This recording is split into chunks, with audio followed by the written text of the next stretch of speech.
সেই বুদ্ধিমান যে দুনিয়ায় থাকা অবস্থায় আখিরাতের সামান, যে দুনিয়া থাকা অবস্থা আখিরাতের চিন্তা করে, সেই এই দুনিয়াটা আল্লাহ তাআলা পরীক্ষার ফল হিসাবে আমাদেরকে পাঠিয়েছে। এই দুনিয়ার মধ্যে এই দুনিয়াটা পুরাটাই হইল আখিরাতের ক্ষেত্র। এখানে যদি আমি ফসল ফলাই জান্নাতের মধ্যে আল্লাহ তাআলা, আমরা সকলেই জানি যে মরার পরে তিনটা প্রশ্ন করা হবে। যদি কেউ এই প্রশ্নের জবাব সঠিক দিতে পারে, আল্লাহ তাআলা তখন আসমান থেকে আওয়াজ দেওয়া বলবে, ফাআফরিশুহু মিনাল জান্নাহ ওয়া আলবিসুহু মিনাল জান্নাহ আফতাহু লাহু বাবান ইলাল জান্নাহ। হে ফেরেশতারা, আমার বান্দাটা সত্য সত্যই বলেছে, আমার বান্দার জবান দিয়ে যা বাইর হয়েছে সব সত্য। আমার বান্দার কবরের মধ্যে জান্নাতি বিছানা বিছায়, আমার বান্দার কবরের মধ্যে জান্নাতি পোশাক পরায় দাও, আমার বান্দার কবরটা জান্নাতের সাথে সম্পৃক্ত করে দাও। সুবহানাল্লাহ। এজন্য ভাই,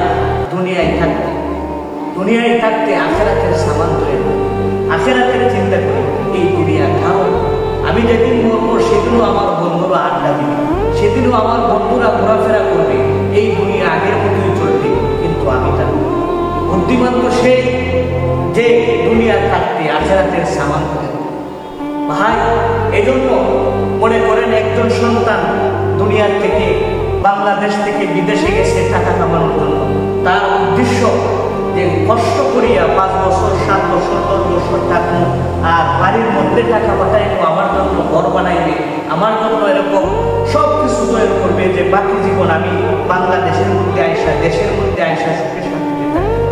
কিন্তু ভাই, সে যদি বিদেশ গিয়া, অন্য দেশে গিয়া, সে যদি সেখানে বাড়ি করে, সেখানে গাড়ি করে, সেখানে সব কিছু করে, কিন্তু সে যে এখান থেকে আসছে সেখানের উদ্দেশ্য, সেখানের কথা যদি ভুলে যায়, তারপরে যখন তার 10 বছর শেষ হয়ে যাবে, যখন 7 বছর 10 বছর শেষ হয়ে যাবে, আবার যখন রিটার্ন বাংলাদেশে আসবে, যদি শূন্য হাতে আসে, তখন অভিভাবক, গ্রামবাসী সকলেই বলবে, এই ছেলেটা বেপর, এই ছেলেটা জ্ঞানহীন, তার জ্ঞান নাই, সে গেছে বিদেশে টাকা কামানোর জন্য, কিন্তু সে শূন্য হাতে আসছে।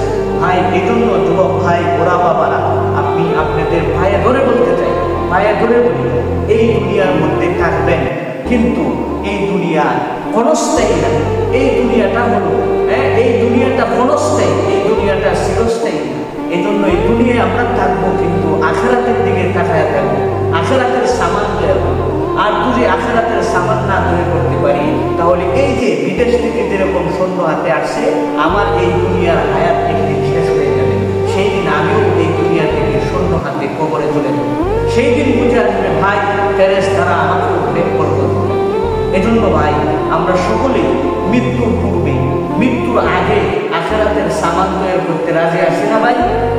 এই জন্য ভাই, সকলে আমরা প্রস্তুতি, এই দুনিয়া পুরাটাই ধোঁকা। আল্লাহ তাআলা বলেন, ওমাল হায়াতুদ দুনিয়া ইল্লা মাতাউল গুরুর।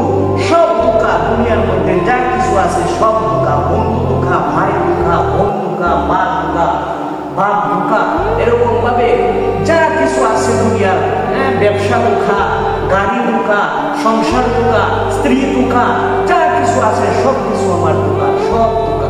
এজন্য ভাই, আসুন আমরা এখনো আমরা আখিরাতের চিন্তা করি।